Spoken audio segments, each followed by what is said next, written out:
So how about yourself then? Um, this is going to sound a little bit weird, and it'll take a bit of justification, but my favourite actor of recent history has to be the guy that played Agent Smith in The Matrix. Oh yeah, I've seen him in a few movies recently. He's also he's Elrond in Lord of the Rings as well. Oh, so he is, yeah. But the reason I like him as an actor, Right, is that somehow he can perform a certain emotion without actually doing it. He's the only person who doesn't need to raise his eyebrows to look surprised.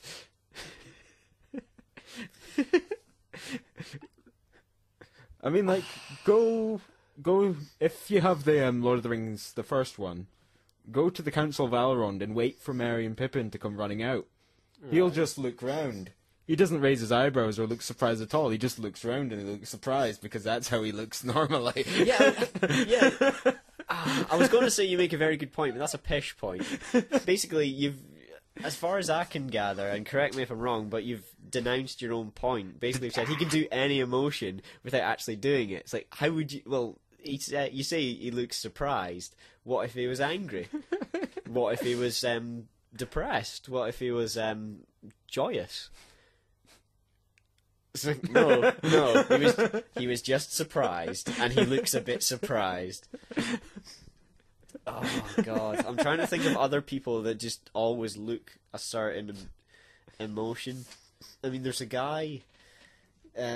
He's featured in a lot of American like teen comedies and things like that, like The American Pies and Road Trip. I'm sure, called Sean William Scott. He plays Stifler, if you know the character. Just he has this cheeky grin that is just like no one else can do it. It's just really, really good. But I could never see him in a serious movie at all. It was like I could just imagine a line of Agent Smith and then just Stifler with the grin. That'd be beautiful. Oh god. Oh, that brings me on to another point actually. What's the movie called? Have you seen the movie? I think it's Smoking Aces. No. Well, basically, it's about this guy that the FBI want to arrest, and a lot of other people want to kill him. So basically, he's stuck at the top of this hotel, and it's about like the FBI trying to get to him before all these other people kill him. Oh. So it's a pretty good movie, but it's one of the main characters is Ryan Reynolds, who I know from like being in like funnier movies.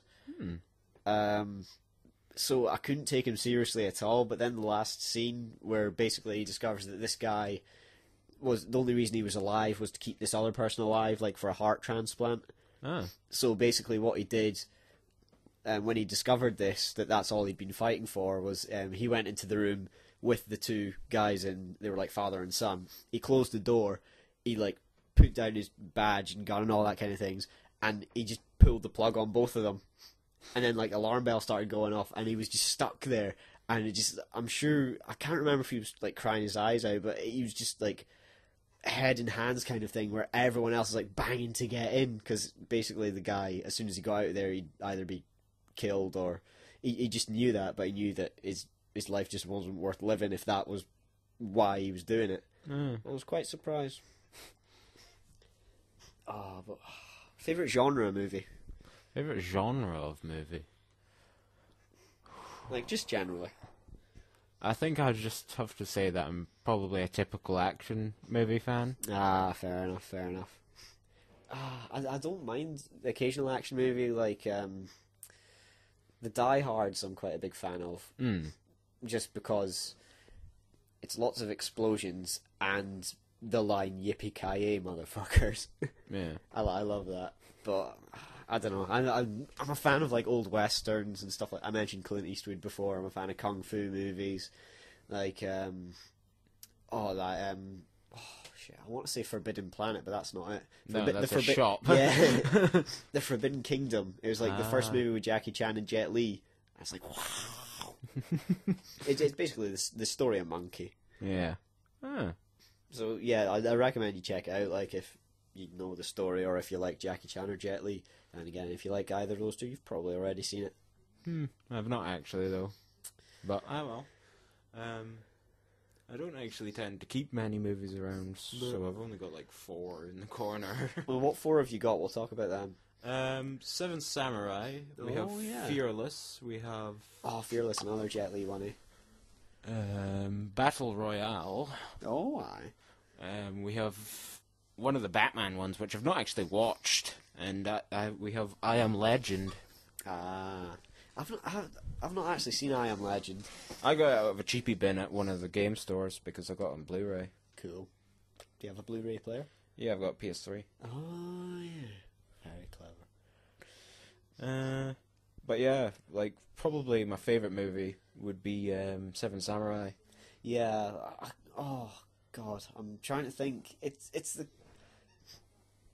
like this Story Monkey, like, the concept's been used so much, but I'm sure the Seven Samurai was, like, one of the originals. Yeah, I'm pretty sure that a lot of them pay a bit of tribute. Like, I remember there was a Western, like, a guy that did a lot of the Westerns basically would take the movies by the one guy, the Seven Samurai, Yojimbo, and basically turn them into Westerns. Nice. So I was trying to think what it was that was converted into from Yojimbo, and I think it might have been.